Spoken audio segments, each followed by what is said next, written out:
राधा स्वामी सहाय, राधा स्वामी। सरकार के हाथ जोड़ के विनती है, जितनी देर सत्संग हो, वाणी हो, उतनी देर आप शांति से सुनते रहे। परम संत हजूर ताराचंद जी महाराज अगर वो नहीं होते तो हमारा बुरा हाल हो जाता है, क्योंकि संसार तो समझ नहीं सका।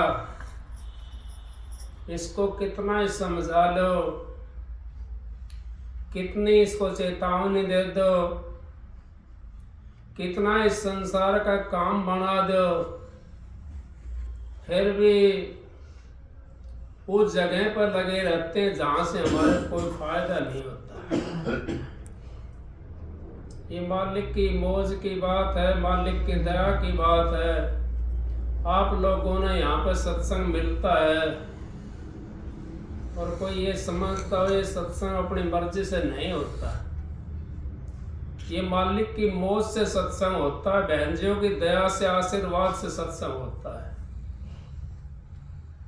जिन पे आशीर्वाद नहीं है और वो सत्संग करते हैं तो वो डूब भी जाते हैं, और जिनके ऊपर आशीर्वाद होता है और सत्संग उनकी मौज से करते हैं तो वो कभी भी डूब नहीं सकते, क्योंकि वो तो बिना खूंटे के नहीं है, उनका खूंटा मजबूत होता है। अगर जीव डिगता भी है, थोड़ा बहुत गिरावट भी आती है शरीर के अंदर, जीव के अंदर, तो सतगुरु उसको संभाल लेता है। जो सतगुरु का सहारा लेकर चलता है वो अपने धाम में चला जाता है। जो सतगुरु का सहारा नहीं लेता और वैसे ही भक्ति करता है तो वो तो ऐसे है जैसे कांकरों के ऊपर गायटा जोड़ दिया।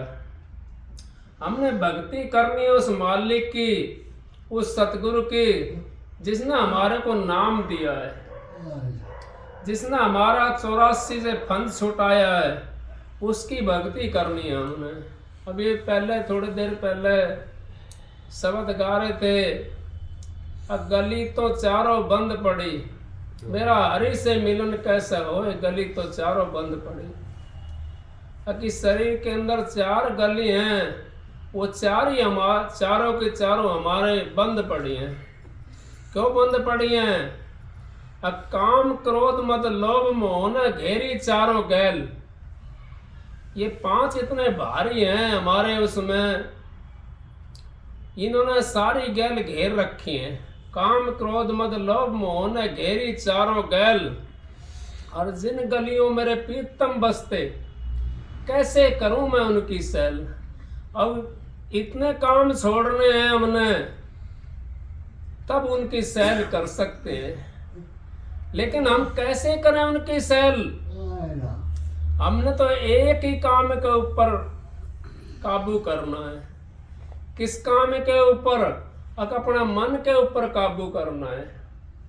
मन के जिसने नकेल डाल दी वो उन 4 गलियों के अंदर जा सकता है, और मन के ऊपर जिसने नकेल नहीं डाली, अब मन ने कह दिया हमने तो सोना है, हमने तो चादर बिछाई, लत्ते बिछाए और सो गए, और मन ने कह दिया अभी हमने खाना है, फलानी चीज खानी है, भाई समोसा लेकर के आया है। मन ने कह दिया अब समोसा खाना है, तो समोसा जब तक नहीं मिलेगा तो मन बेचैन रहता है। उस मन से यूं भी कहो भाई मालिक से मिला दे तू मेरे को, इतने बेचैन रहे, इतना मालिक नहीं मिला। अगर मालिक मिल जाए तो तेरी मर्जी भाई, तू कहीं चला जाइयो, इतना तू मालिक से मिला मेरे को और बेचैनी छोड़ दे। तो इस तरीके से हम उस परमात्मा से मिलना चाहते हैं तो अपने मन के ऊपर तो अंकुश हमें लगाना पड़ेगा। जब तक हम मन के ऊपर अंकुश नहीं लगाएंगे तो परमात्मा से कैसे मिलेंगे? हम सतगुरु से भी नहीं मिल सकते, हम सत्संग में भी नहीं जा सकते। क्यों? सत्संग कितनी भारी, वो बताइए सत्संग की महिमा। सत्संग की आधी घड़ी और तब का हजारों लाखों बरस, फिर भी नहीं बराबरी संतन क्यों विचार। अब सत्संग की आधी घड़ी अब तुलसी साहब ने कह दी जिसने हमारी रामायण बनाई है, जिन्होंने रामायण का वर्णन करा है। अब सत्संग की आधी घड़ी और आदि की पुनियाद, तुलसी संगत साध की हरे कोट अपराध। कितनी भारी महिमा बता दी सत्संग की। सत्संग के अंदर हमारा भजन बन जाता है। सत्संग में हम जाते हैं तो हमारा आधा घंटा 1 घंटा जितना टाइम हम सत्संग में रहते हैं हमारा मन विचलित नहीं होता। सत्संग एक ये समझो सत्संगी की बाढ़ है। जब तक हम सत्संग में नहीं जाएंगे हम भक्ति भी नहीं कर सकते, क्योंकि हमारे कौन सिखाएगा भक्ति करनी, हमारे कौन बताएगा उस मालिक का रास्ता, कौन हमारे को सतगुरु से मिलाएगा। क्योंकि हमने तो अपने मन के मते काम करना है। मन के मते न चालिए, मन है पक्का दूत, ले डूबा दर्राव में प्राण जाएंगे छूट। मन तो पता ना हमारे को कैसी कैसी जगह भगा करके ले जाता है मन हमारे को, हम सोच भी नहीं सकते उस जगह चला जाता है। जब तक हमारा दरवाजा मजबूत नहीं होगा हम भक्ति भी नहीं कर सकते। हमारी बुनियाद हमने मजबूत करनी है। बुनियाद को अगर हमने मजबूत कर लिया, महाराज जी कहते हैं परम संत हजूर ताराचंद जी, अब जिसने अपनी बुनियाद को मजबूत कर लिया चाहे उस पर कई मंजिल मकान बना दो तो मकान टिक जाएगा। जिसकी बुनियाद मजबूत नहीं है तो क्या मकान बनाएगा वो तो पहली मंजिल में खिंड जाएगा। इस तरीके से हमने उस मकान बनाना है, उस बुनियाद को मजबूत करना है। बुनियाद कौन सी है? बुनियाद आपके अंदर में बसी हुई है, सारी चीज आपके अंदर है।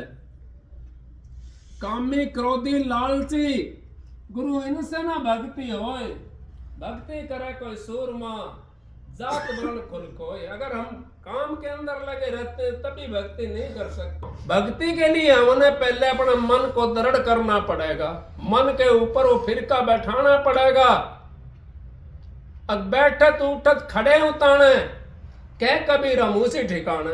अब बैठते उठते उस मन के ऊपर इतना चरखा चढ़ा दो मन के ऊपर। अब वो मन खाता जब भी हमारे मन से निकले राधा स्वामी, सोता है जब भी हमारे मन से ये निकला राधा स्वामी, और आत्मा भी हमारी सोती दफा राधा स्वामी करे तो हमारा मन के ऊपर चरखा चढ़ जाएगा।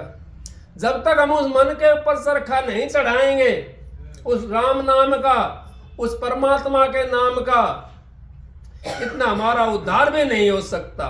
क्योंकि मन एक मजबूत करना हमने सबसे पहले। मन हमारा जो है ये कितने जन्मों से हमारे को कभी कहीं और कभी कहीं ऐसे भटकाता हुआ ले आ रहा है। कभी यूं कहता है फलानी जगह राम मिलेगा, कभी यूं कहता है वहां पे राम मिलेगा। तू देख उलट के मन में क्यों फिरे भटकता बन में। अब तू उलट कर इस मन के अंदर देख ले, इस मन के ऊपर देख ले उलट करके, इस मन को उल्टा ले, संसार से हटा करके इस मन को उस मालिक के अंदर तो लगा ले तो तेरा उद्धार हो जाएगा। अगर तूने इस मन को मालिक के उसमें नहीं लगाया तो उद्धार कैसे होगा तेरा? उस मालिक से कैसे मिलेगा?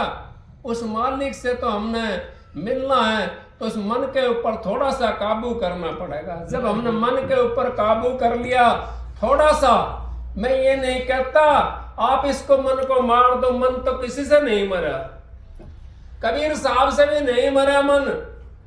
मन मोड़ा जाता है, मरता नहीं है।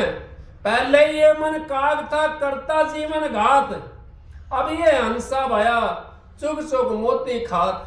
कई शराबी शराब छोड़ देते हैं और शराब छोड़ दी उन्होंने तो यूं कहते हैं हमारे जैसे आप जैसे यूं कहते हैं अब भाई अब तो ये बहुत बढ़िया बन गया।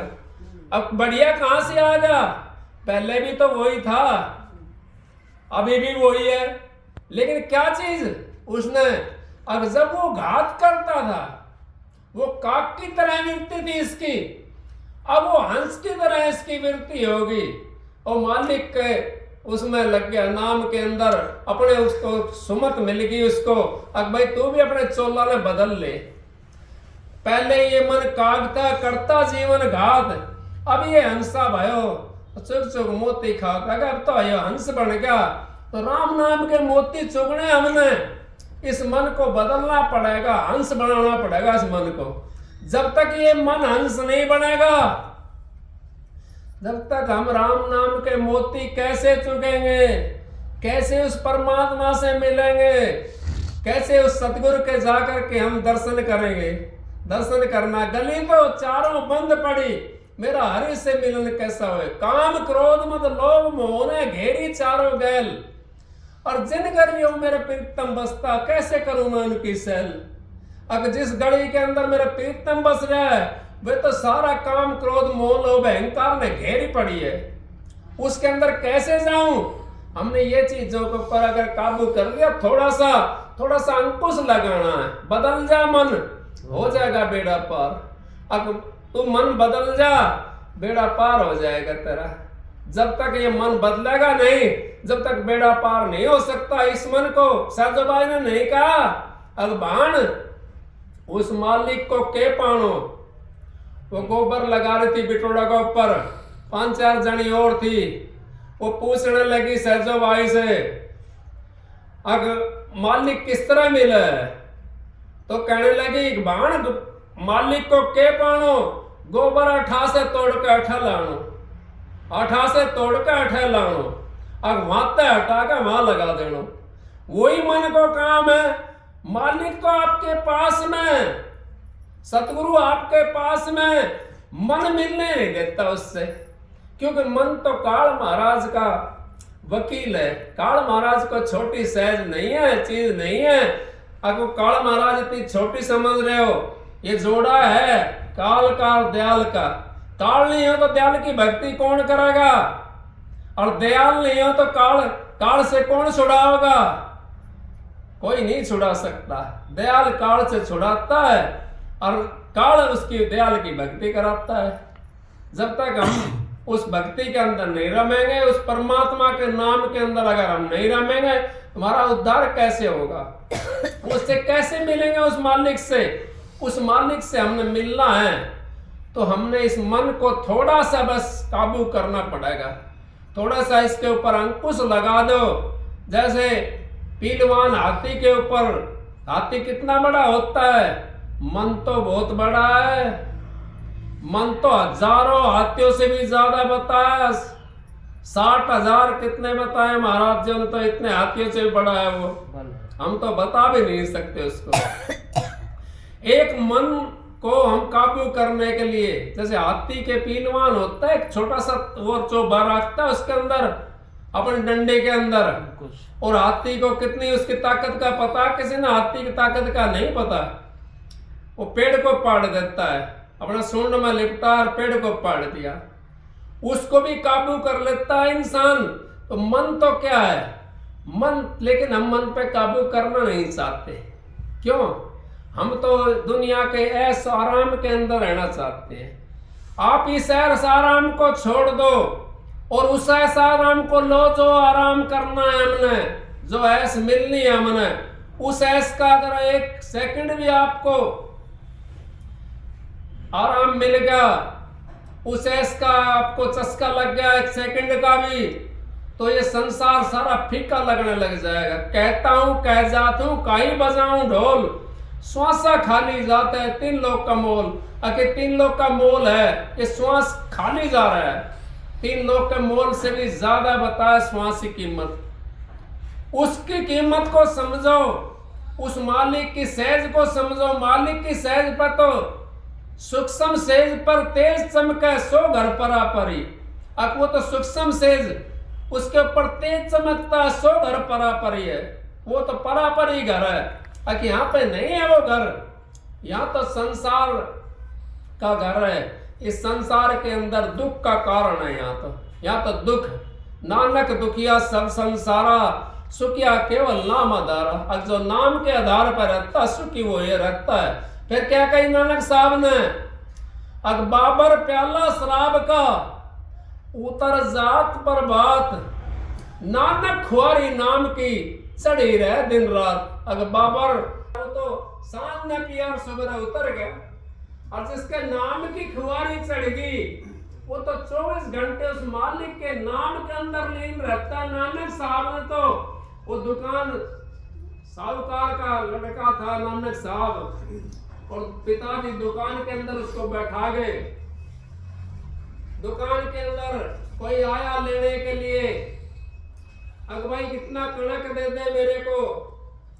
उसने जब धड़ी भरते थे, यहाँ पे मैंने देखा है, तोलते थे जब धड़ियों से, तो एक दो इस तरह करके करते थे। इस तरीके से भर रहा था। जब 13 पे पहुंची उसकी धड़ी, तो 13 के अंदर सारा तोल दिया उसने, नानक साहब ने। नानक खुआरी नाम की चढ़ी रहे दिन रात। जिसकी खुआरी चढ़ जाती है वो इस संसार को भूल जाता है। अपना जो यहाँ माल पड़ा हुआ होता है उसको भी वो उस 13 में दे देता है। उस 13 के अंदर किसने दी? 13 के अंदर धर्मदास ने भी 13 के अंदर दे दी। धर्मदास कितना 21 करोड़ बताता है, कोई 9 करोड़ बताता है। कितना था धर्मदास के पास में? कबीर साहब ऊंटवाड़ का रूप धर करके आ गए और धर्मदास आराम कर रहे थे अपने चौबारे के अंदर। कबीर साहब कहने लगे, तो ऊंटवाड़ का रूप था कबीर साहब का, भाई धर्मदास जी यहाँ पे मेरा ऊंट आया था क्या? धर्मदास जी कहने लगे, भाई चौबारा में ऊंट का क्या काम है? चौबारा में ऊंट का क्या काम?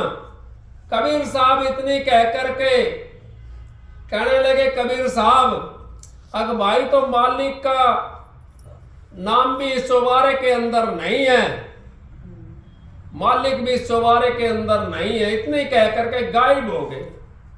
जब धर्मदास को खटक लगी, ज्ञान का घाम का चमका लगता है, 1 सेकंड का चमका होता है ज्ञान का, और घाम का भी 1 सेकंड का चमका होता है। 1 सेकंड की तो बात करी थी कबीर साहब ने धर्मदास से। माता जी कहने लगी धर्मदास से घरवाली, धर्मदास बेचैन हो गया, आगे कौन आया था ऐसा, और देखा उसने दिखाई भी नहीं दिए कबीर साहब। माता जी कहने लगी धर्मदास से, आपके पास इतना पैसा है, यज्ञ लगा दो आप, अपना मक्खी हो, गुड़ होगा तो मक्खी अपना आप आ जाएगी। संत किसी के बनते नहीं है। संतों ने पैसे की जरूरत नहीं है, वो भीख मंगे नहीं है, उन्होंने पैसा नहीं चाहिए संतों ने। संत तो हमारे को देने के लिए आते हैं, लेने के लिए नहीं आते। और जो लेते हैं वो संत नहीं है, और जो तुम लोग देते हो और वो सेवा में लगाते हैं वो तो तुम्हारी मोगरी और तुम्हारे सिर पे मार देते हैं। उन्होंने अपना क्या करना है? अपना कोई परिवार पालना है या अपने कोई वो करने हैं। उन्होंने महल अटारी वो नहीं बनाना, तुम्हारे लिए बनाते हैं। वो हमारे जैसे खुटकर्मियों के लिए बनाते हैं। अगर भाई ये आ जाएंगे, इसके अंदर आराम करेंगे, इनका खान पीन का काम चल जाएगा। इस तरीके संत जब कहने लगे, अब उनका तो जो है अभी दान पुण्य करना शुरू कर दो, भंडारा लगा दिया, और सारा का सारा जितना पैसा था धर्मदास का वो सारा भंडारे के अंदर लगा दिया। कबीर साहब तो नहीं गए। क्यों नहीं गए? अब वो धन के भूखे ना थे। साधु भूखा भाव का, भोजन भूखा ना। अब साधु तो भाव का भूखा होता, भोजन का भूखा नहीं होता, ना धन का भूखा होता है। जो धन का भूखा होता है साधु कैसे होया? हम तो साधुओं की वृत्ति भी बेकार हो रही है। क्यों हो रही है? अब थोड़े कहीं गए, उसका कुछ दिखाई दिया तो ये मेरे को दे दो, ये मेरे को दे दो। क्या साधु कमाएंगे वो? नहीं। अरे साधु तो संत महात्मा तो देने के लिए आते, लेने के लिए थोड़ी आए। वो तो लेने के लिए किस चीज को आए हैं? अब वो तो आपको लेने के लिए आए हैं, संसार से छुटाने के लिए आए हैं। वो उनको दे दो तो फिर आप फिर जाओगे। अगर वो चीज आपने नहीं दी उनको तो फिर कैसे छुटोगे आप संसार से? आपने उस मन को लगाना है अपने गुरु के अंदर। जब अब मन हमने अपने गुरु के अंदर लगा दिया तो हमारा संसार से पेंडा छूट जाएगा। नहीं तो हमारा पेंडा नहीं छूट सकता। सारा धन लगा दिया धर्मदास ने, कबीर साहब तो फिर भी नहीं मिले। दोनों जनों ने सलाह मिलाई, माता जी ने और धर्मदास ने, अब चलो परमात्मा भी नहीं मिले और वो भी नहीं मिले और धन भी सारा लग गया। अब क्या मुंह दिखाएं संसार को, संसार को क्या मुंह दिखाना है। महाराज जी कहते हैं हलवो खाते खाते जीव घिसे तो घिसण दो, और मालिक को नाम लेते हुए अगर हमारे प्राण निकलते तो निकलने दो। अगर हम धन दान पुण्य करते हमारा धन सामर्थता तो सामर्थने दो। किस चीज में लगाओगे आप उस धन को? धन आपके पास में है, उसको दान पुण्य में लगा दो तो आज लगा दिया। अगर हमने मोक्ष भी नहीं मिली, सतगुरु भी नहीं मिला, तो कम से कम अगला जन्म तो हमारा ये सुधर जाएगा। अगर हमारे को अच्छी जगह हमारा को जन्म मिल जाएगा और हमारी अच्छी सेवा हो जाएगी। हमने दान पुण्य नहीं करा तो कौन हमारी सेवा करेगा? कैसी जगह हमारा को जन्म मिलेगा? दान पुण्य नहीं करा, दुनिया का खाते रहे तो कैसे काम चलेगा हमारा? उनके फिर हमने बैल बनकाना पड़ेगा, कुत्ता बनकाना पड़ेगा, बिल्ली बनकाना पड़ेगा, और कोई चीज बनकाना पड़ेगा, उनकी रखवाड़ करनी पड़ेगी हमने, उनका हमने वो कर्जा चुकाना पड़ेगा। खा चला सो खो चला और दे चला सो बो चला। जो खा चला वो तो अपना खो दिया उसने तो, और जो दे गया वो तो बो चला। अगर उसने बो दिया उसने तो वो अपनी नहीं कहते हैं धर्म की जड़ हमेशा हरी रहती है। धर्म दान करे, दान करने वाले की जड़ जो होता है हमेशा हरी होती है। ये साहूकार कितना भी कुछ करते हैं फिर भी धर्म के अंदर अपनी नीति रखते हैं। तो धर्मदास और माता जी चले गए, गंगा थी कि जमुना थी, उसके ऊपर जमुना में डूब के मरे गए, गंगा में डूब के मरे गए। जब वो डूबने के लिए कूदने के लिए तैयार हुए, कबीर साहब ने कितना टाइम लगा था, आकर के दोनों का आगे हाथ लगा दिया, कहने लगे महाराज उस दिन से नहीं मिले आप, हमने सारा धन लुटा दिया। अब दुनिया ये कहती अब संत तो धन के भूखे हैं, धन के लिए आए इनके पास में, इनके पास में धन है इस करके इनसे आए हैं। हाँ, संत भूख का नहीं होता धन का। अगर मैं तो इस करके नहीं आया, दुनिया यूं कहती कबीर साहब तो धन का भूखा चला गया उनके पास। अगर महाराज हमारा उद्धार कैसे हो? जब उनके लिए नाम दिया था धर्मदास को, और वो नाम उनको फिर देखो आज उनका नाम लिया जाता है, हर जगह उनका नाम लिया जाता है।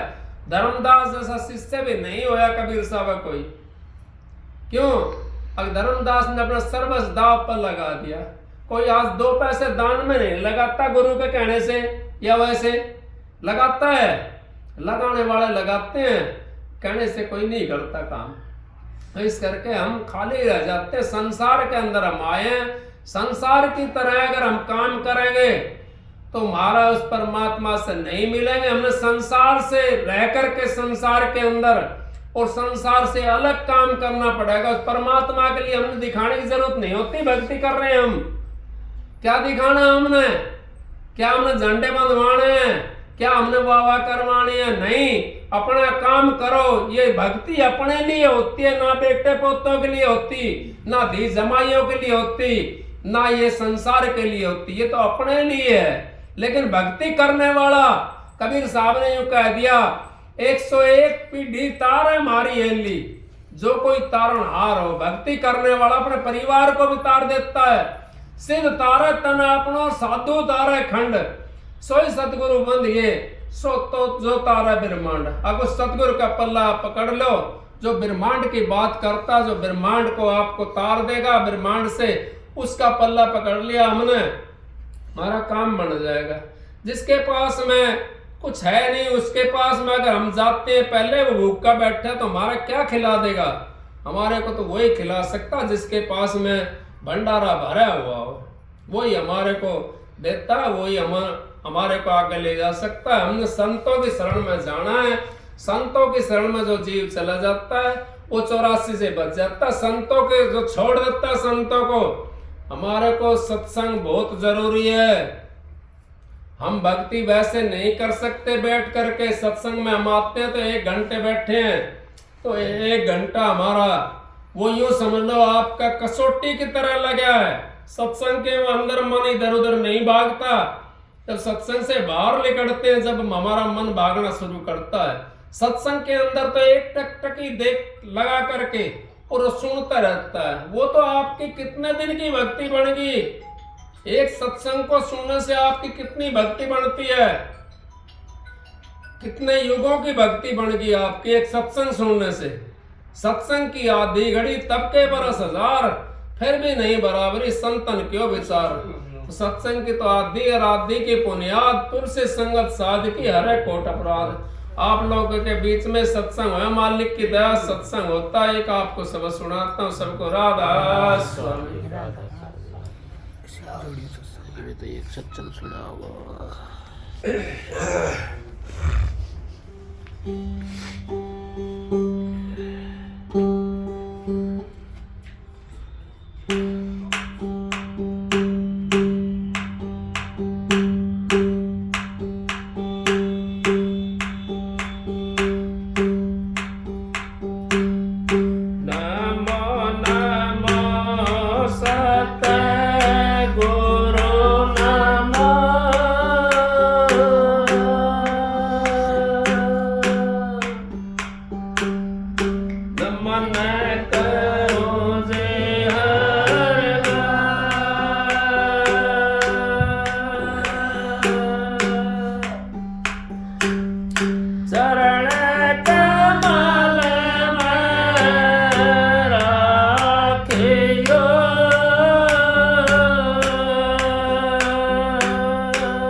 बढ़कर शब्द गुरा का बेरा को ना पट रजा का गुरु के करवा दे गुरु दया करे तो गंगा से हंस बना दे गुरु मेर करे तो गंगा से हंस बना दे गंगा से हंस बना दे गुरु दया करे तो गंगा से हंस बना दे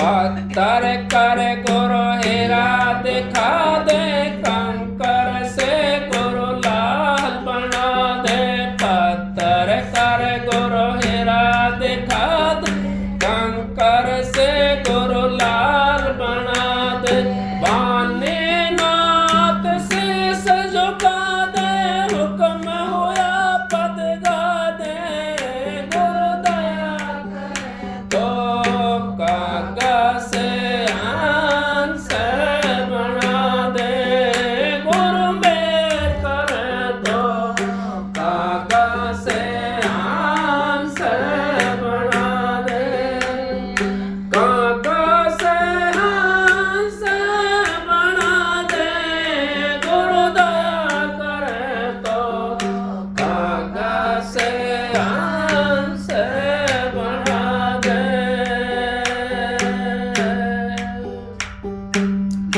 राधा स्वामी गुरु दया करे तो कागा से हंस बना दे कितना का उद्धार करा गुरुआ ने मीराबाई का उद्धार करा रैदास का उद्धार करा नानक साहब का उद्धार करा किसने करा गुरुआ ने उद्धार करा महाराज ताराचंद जी का उद्धार करा गुरु ने करा अरमान साहब ने कितना का उद्धार हुआ गुरु के बिना तो गुरु बिन माला फेरते और गुरु बिन करते दान गुरु बिन दान हराम है जा देखो वेद पुराण अब वेद पुराण देख लो तो आप लोग दान करते हो वेद पुराणों के अंदर देखो अब दान के बिना हमारा उद्धार नहीं है और दान हम करते हैं वो भी उसके बिना भी हमारा जो है ना काम नहीं चलेगा दान तो हमने करना है तो हमारा दो पर होती है पक्षी की वाली पर होती है एक दान की एक भजन बंदगी की दोनों में से अगर एक भी हड़की है हमारी तो भी हम उस घर नहीं पहुंच सकते क्यों हमने तो मैं ये नहीं कह रहा आप लाखों रुपया दान करो आपके पास 10 रुपए 10 रुपए में 10 पैसे दान कर दो 10 पैसे कोई सामान दे दो किसी के लिए लेकर खरीद करके वो यूजिंग करेगा उसको बेचेगा नहीं 10 पैसे दे दिया आपने तो गड़बड़ कर लेगा वो तो इस करके हम तिर जाते हैं परमात्मा की भक्ति बड़ी आसान है और मुश्किल भी है जब तक हम नहीं चलते जब तक मुश्किल है और जब चल पड़ते हैं भक्ति करने के लिए हम लाखों करोड़ों कोस चले जाते हैं और कुछ भी नहीं मिलता वहां पे गुरु तो आपके पास में बैठा हुआ है वहां तो सब कुछ मिलता है अगर नहीं मिलता तो राम ने गुरु क्यों बनाया कृष्ण ने गुरु क्यों बनाया राम ने भी गुरु बनाना पड़ा क्यों गुरु के बिना हम वो रास्ते पे जा नहीं सकते भक्ति कर नहीं सकते भक्ति करनी है तो गुरु का सहारा लेना पड़ेगा हमने उस परमात्मा से मिलना तो अगर परमात्मा से नहीं मिला संसार में जैसे दुनिया अपना काम कर रही है ऐसे आपने काम करना तो भाई कि फिर गुरु क्या जरूरत है फिर तो अपना जिस योनि में जाते हैं उस योनि में ठीक जिस योनि में रहते हैं उस योनि में ठीक वो मालिक की मौज आप लोग राधा स्वामी